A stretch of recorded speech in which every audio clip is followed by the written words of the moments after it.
Did you know that legally a company can label their product as non-comedogenic even when it contains comedogenic ingredients?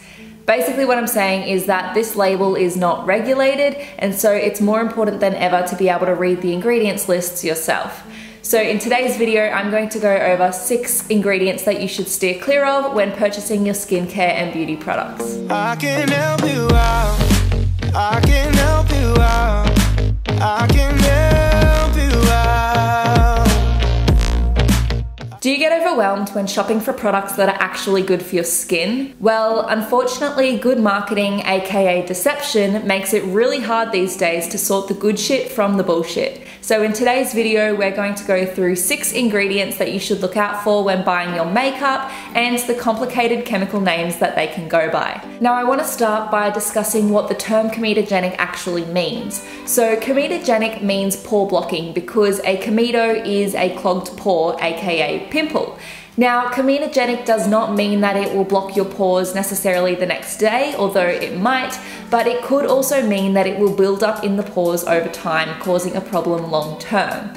Now, natural ingredients can also be comedogenic, so just because you are using a mineral makeup doesn't mean you're not going to have a problem. But on that note, everybody's skin is different, so some people may not have a problem with these ingredients, but if you have acne prone or oily skin, I recommend that you probably stay away from them to begin with. Another thing to take into consideration is that the ingredients list is in order of weight. So if the comedogenic ingredient is further down the ingredients list, then it has a less likely chance of causing an issue. Although because everyone's skin is different, if you are super sensitive, you may still have that issue. So unfortunately, it is just a case of trial and error.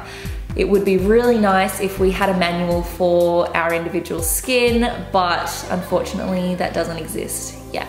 Now, pimples are formed by the buildup of dead skin cells and bacteria trapped in the pores by the oil produced by your sebaceous glands. So let's help these little guys out and go through 6 ingredients that could trap this oil in your pores. The first ingredient is coconut oil, and if you've ever gotten coconut oil on your hands while cooking, you will know how hard it is to wash it off effectively. And also how gluggy it goes when it sits in the pantry during winter and solidifies. So that there is a recipe for clogging your pores. Other food oils can also be comedogenic, so you do have to look out for them as well, such as avocado oil and a bunch of other ones that you will see in natural makeups. So just make sure to do your research and know what you are putting on your skin. Not all oils are bad. In fact, rosehip oil is really good for the skin, but just be wary that food oils can cause a problem and can clog your pores. The second ingredient is silicone, which is a plastic used to seal up cracks and window ledges, which is definitely not something you want to be putting in your pores. But if you think about a primer, primers promise to smooth the skin over so that the makeup just glides over. And I'm not gonna lie, they do a good job at this, but I pulled out one of my old primers sitting in the bottom of my makeup drawer, and sure enough, the first ingredient was silicone. So while it may help your makeup glide straight over in the short term, in the long term, it's going to clog your pores and cause breakouts, which I can assure you are even harder to hide with makeup. So here are a few names that silicone can go by in the ingredients list because it's not always obvious, but do not get it confused with silica, because silica is a naturally occurring mineral that our body actually needs, like zinc, whereas silicone is a synthetic plastic. The third thing to stay away from are perfumes and fragrances. Now, these are well known to cause irritation to the skin and can cause redness, but they also don't add to whether the product is actually effective, and they don't affect the appearance or application of makeup. They are purely used just to mask the smell of the other ingredients. So they're not necessary and they can just cause that irritation. The fourth ingredient to stay away from are parabens, and to spot these in the ingredients list, it's usually a long chemical name literally ending in paraben.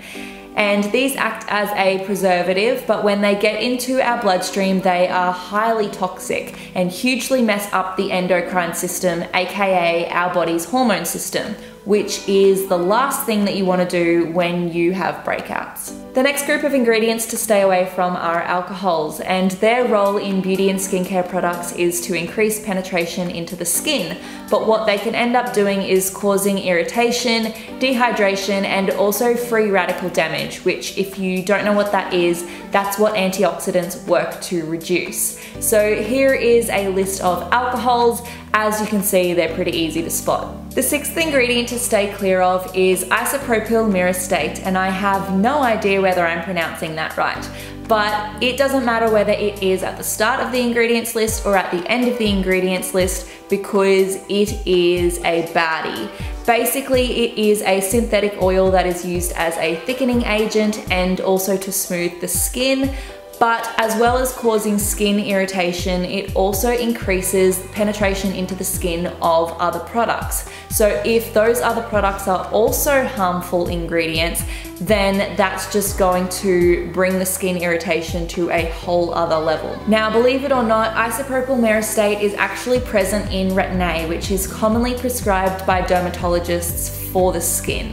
So not only will your skin be experiencing irritation and drying out from the retinol, but without even realizing it, you're going to be clogging your pores in the background and sabotaging your results. That also means that when you go off the drug, you're going to stop experiencing the benefits and you'll be left with the clogged pores, only to break out again and then probably want to go back on the prescription.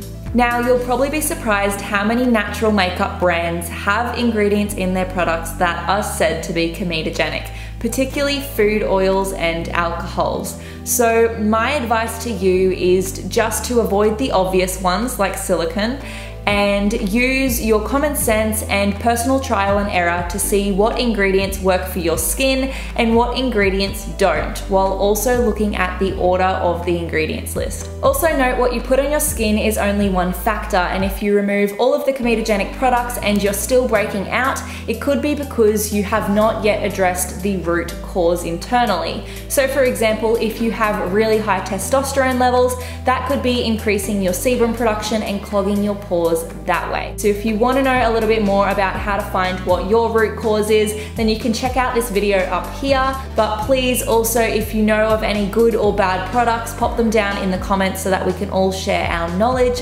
And if you liked this video, please make sure to like it below and subscribe, because it really supports my channel. We also have an Instagram community where we talk all things skin and health tips throughout the week, so make sure you go check that one out. But that's all from me for today. Thank you so much for watching, and I will see you in my next video next week. I can help you out. I can help you out. I can